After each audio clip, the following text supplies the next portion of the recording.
This is The Backstory with Omobola Stephen. It's a balanced, objective, unbiased and disruptive conversation on government and politics. We shine more light on what has not worked and what would make it work. And now, to the finest, personable and engaging host extraordinaire, Omobola Stephen. Tune in. Today's show, I have Suzanne Munson, who is a practiced public speaker at the and lecturer at the college level. She's the author of the compelling new book, The Metaphysical Thomas Jefferson and Jefferson's Good Father, The Man Behind the Man. It gives me great pleasure to have you once again, Suzanne, on the show. Yes, thank you. Good to be here. Good to have you on the show, Suzanne. I'm really looking forward to an enlightening show with you because you will be talking more about Thomas Jefferson and the United States.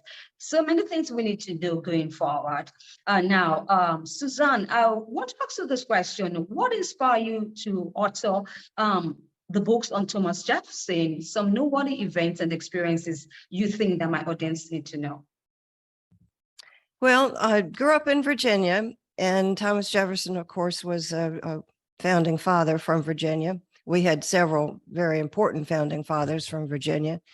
The men that he mentored, Madison and Monroe and others who helped form this great democratic republic that they gave us. His wonderful university, the University of Virginia that he founded in Charlottesville, I have many connections there. I've spent time there. My children went to school there. My late husband got 2 degrees from there, and all kinds of friends who attended there, and a great tradition of higher education that he started in the early 19th century. It was his last great gift to America, to the future of America, to found a great university. But beyond that, I was always interested in his eloquent writing style, his noble ideas that were not necessarily all his own original ideas. They were, he was a voracious reader, and he got a lot of his excellent ideas from the Enlightenment philosophers of the time, John Locke in particular. But he read philosophy. Jefferson was a philosopher himself, a great writer.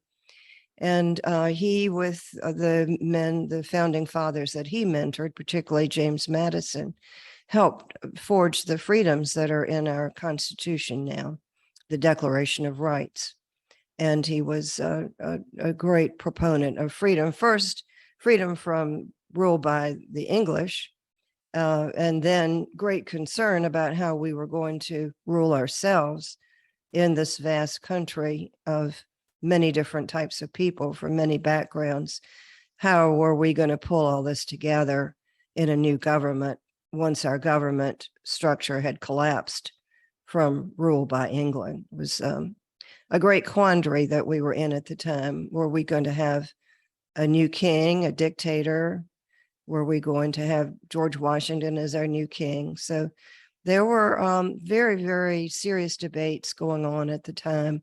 A lot of people feared mob rule if we had democracy. But Jefferson was a great proponent of freedom for the individual to vote, to speak, to think, to have freedom of religion. All right. Now, if you could talk with Thomas Jefferson today, what do you think you will say about Americans' government, foreign policy, the media, religion, race, and all the goods we did? Well, he would be a critic, I think. He would look for the good things that can happen, but he would also be critical of what he would consider self-interest, that we elect individuals to public office who are more interested in serving the public than in self-interest. He's very concerned, would be very concerned about that. And of course, that has been a concern since day one by all governments. We all hope that we have a government that's by the people, for the people, and of the people. And so he would want us to have ethical public servants who are public servants in the real sense of serving the public rather than themselves or rich corporate interests that don't necessarily have the welfare of the average person in mind. Oh, now talking about ethical conduct. Now, we understand that ethical behavior is very important, and public servants, they face many different situations in this regard. Now, the question I'd like to ask you is, do you think that there should be more ethical conduct and a stronger sense of public service in the Congress? Oh, yes, I'm not alone in that. I think there's a universal feeling that we need more ethical conduct in Washington. There are public servants there. I know some from Virginia who are genuine public servants and who do conduct themselves ethically. But we have to constantly be on guard for those who are basically feathering their own nests and don't have the interests of the common man first and foremost in their actions.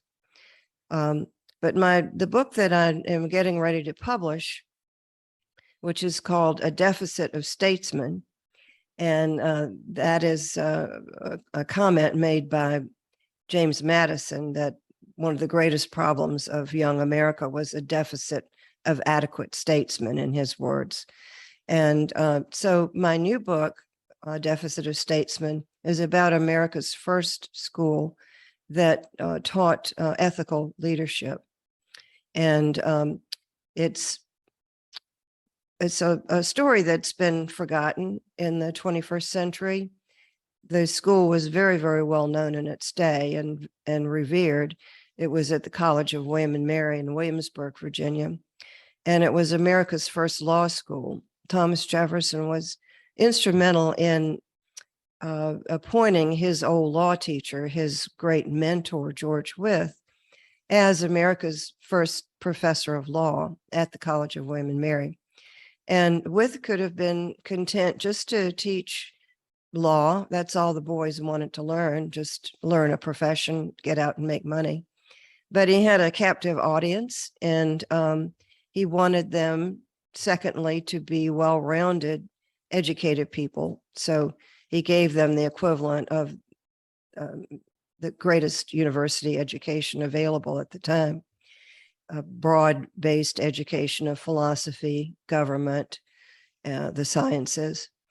And then beyond that, he told them that they were a special group of people and that he wanted them to go out and lead the country ethically, not just become leaders of the new nation, but ethical leaders in government and also in the court system. He wanted ethical judges in the court system.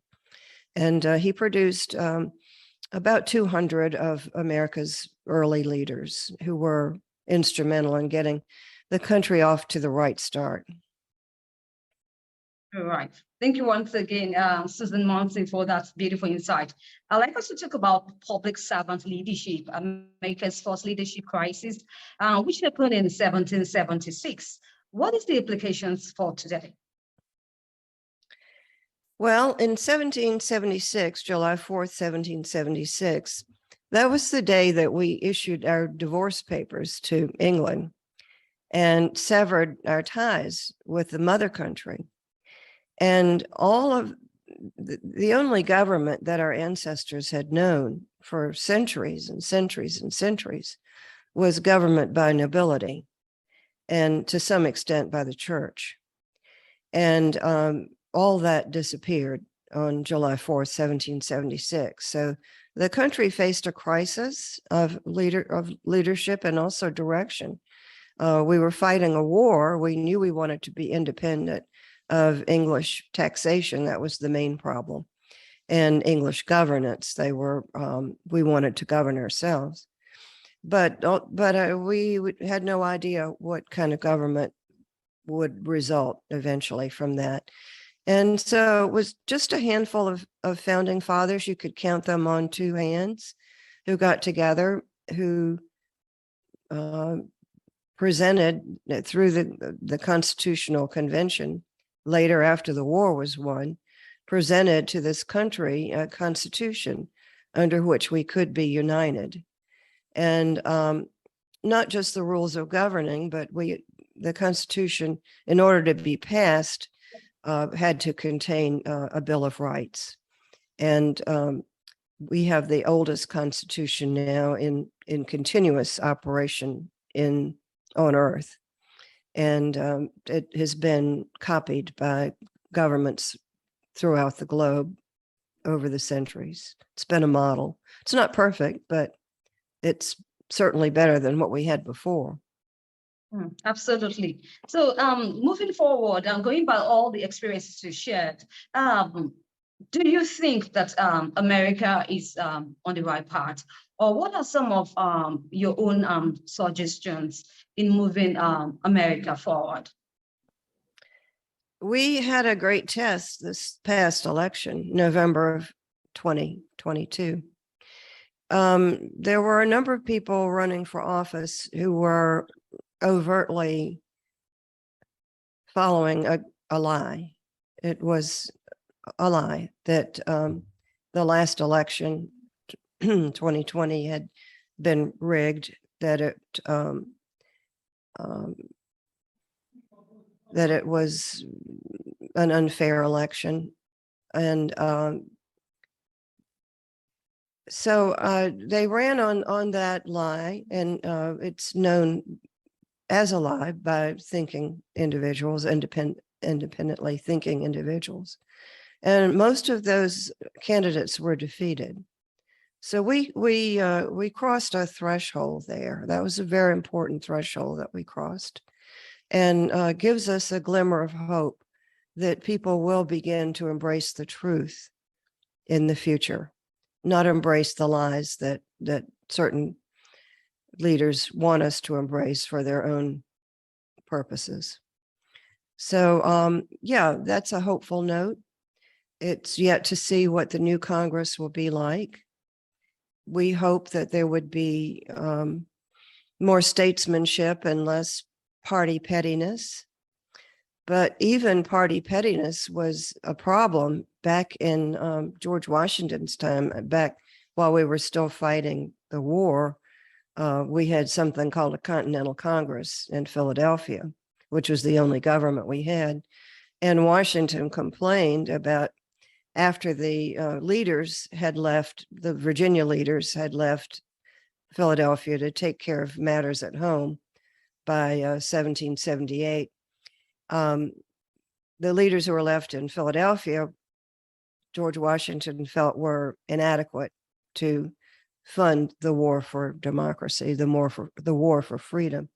So this is in several of my books, his criticism of the Congress then, and it sounds just like criticisms of Congress today, that they were more involved in petty disputes and in getting rich than in the great pursuits of the country, the great welfare of the country. So it's pretty interesting to go back and read those words from 1778.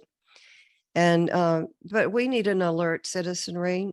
We need a free press, and I'm greatly concerned about the newspapers that are going away, that were and should be forums for public debate, for pros and cons, the candidates who are there. They shouldn't be immune from criticism, but we're entering a great vacuum now, a great information vacuum. And we need much more focus on government in the media. And I think Thomas Jefferson, if he were alive today, would be quite concerned about that. He and the other founding fathers fought to have freedom of the press as one of our great rights in America. But our media our newspapers and our TV stations are being bought out by special interests. And that is a big red flag. And a lot of the news departments of our great newspapers are being decimated for financial reasons. I assume they're financial reasons rather than something more nefarious. But the fact is, public debate, as it has been in the past in our newspapers and on TV, is fading. Objective debate. We have a lot of bias now, a lot of biased news, and we should be concerned about that. We should have our news presented objectively as objectively as possible. All news is, there's a little bit of a slant to what you choose to present as news and how you choose to present it. But people have gone to journalism school, were taught to try to strive for the truth, the objective truth, no matter who it made uncomfortable. But the truth is making a lot of people uncomfortable now, and they want to stifle it. So we have to watch out for that. We have to be vigilant. It's a great concern. Jefferson would be very concerned about that. Absolutely. Now, these are really global issues that's up for discussion for the media. It's really a good work for us to do. And I think that, with discussions like this, we can get there. Yes, but people have to wake up. People are on the golf course, or they're on their phones playing games, or doing social media, when we should be paying attention to what's going on in our government, not just on the national level, but on the local level as well. And so I will be meeting with one of our TV station management soon to see if they can focus more on government issues, and instead of covering murders in every gory detail, assign some of those reporters to cover our city hall, our county governments, and the people who are running for higher office. What are their platforms? This last election, at least in Virginia, was covered very poorly at the state level. The platforms of the candidates were not discussed as fully as they should have been. And I see that as a great challenge for us. Right. Thank you once again, Susan Munson, for your time on the show. Susan, you have any projects you'd like to share with my audience? Just to be alert, Thomas Jefferson would ask for critical thinking. I think he would say that's the most important thing that we can do now, is to be critical thinkers and not be swayed by biased media. Try to look for the truth, even if it makes some people uncomfortable. And dig around, try to be informed voters, and show up earlier, before November. There are primaries in June that are very important. And before that, there are meetings of Democratic and Republican parties that more people should be attending. It's, as Woody Allen said, 80% of life is just showing up. And if we don't show up at our local party meetings and our state party meetings, we're going to end up with some pretty bad candidates, because only a handful of people will be selecting them. And we need much more public involvement than we have had recently. And Thomas Jefferson would say, lastly, that democracy is not a spectator sport. Awesome. Thank you for that lines, Suzanne. Suzanne, I would like you to share any projects you have in the pipeline with my audience. I beg your pardon.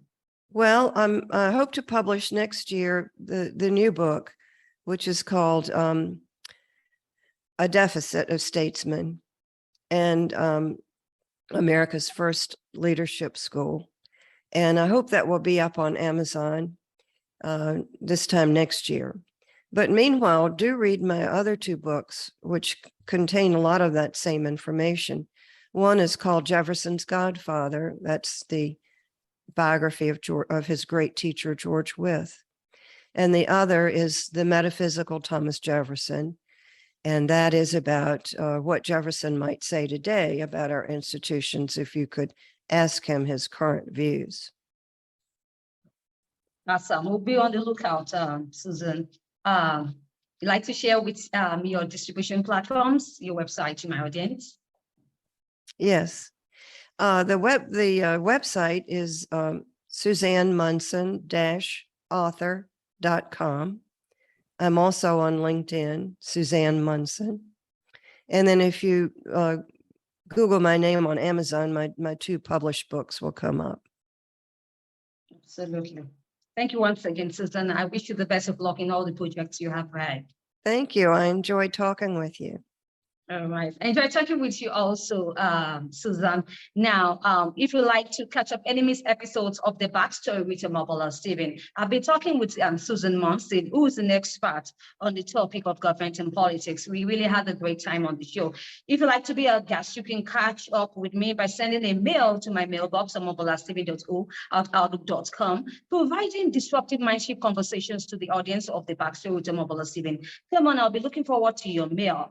And if you like to catch up any missed episodes, once again, you can bump onto them online by searching for the Backstory with Omobola Stephen on any cross promotion platforms or any distribution platforms you bump into, and do have an amazing time. Till I come your way, I need to tell you to be good and stay safe. With all my love, I talk to you soon. Bye for now.